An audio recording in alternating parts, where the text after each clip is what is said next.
Michael, can you believe that it's already been 25 years since you won here? I mean, a lot's transpired. What memories does it evoke being back on the court? Oh, it's a great feeling. I mean, this is such a special court for me and obviously for a lot of the players. And you know, as you can tell, it's a very different you know, court central now. So you know, everything has changed here in at Roland Garros. But you know, the feelings are still, you know, very vivid, and you know, for me I don't always have the opportunity now to hit on center court, so you know, I take advantage of it, and it's great. How big of a milestone is it for Kei to be in the top 10? I think it's pretty big for him. He told me before we started that his goal, one of his goals this year, was to break into the top 10.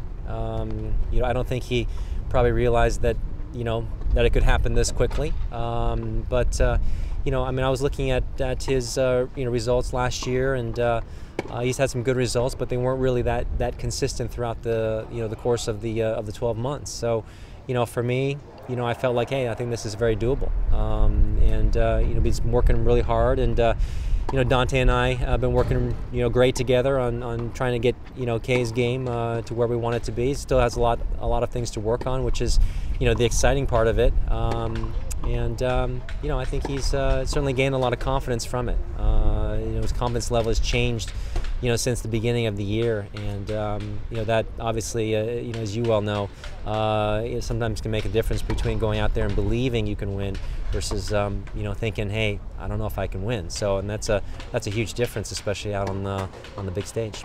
Yeah, I mean, we were working on a lot of different, you know, a lot of different things throughout the clay court season, and you know, with the clay being a little bit slower and the footing and stuff like that, you're going to have a lot more patterns out here that require, you know, a few more shots than you would say on grass and on hard court.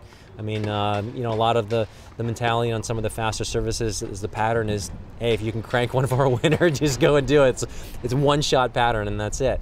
So, you know, on clay, you can't really do that. You know, when the shot is there, you know, it's there, but, you know, more times than not, you're going to need 2, 3, 4, 5, 6 shots. So, you know, so we've been, you know, putting that into Kei's mind, you know, before we started, during our little training block before Barcelona, and he's been able to put together a lot of you know, a lot of great points. And then obviously, you know, those patterns are going to change depending on who we play. So, you know, you play a lefty, is going to be different. You play a righty, is going to be different.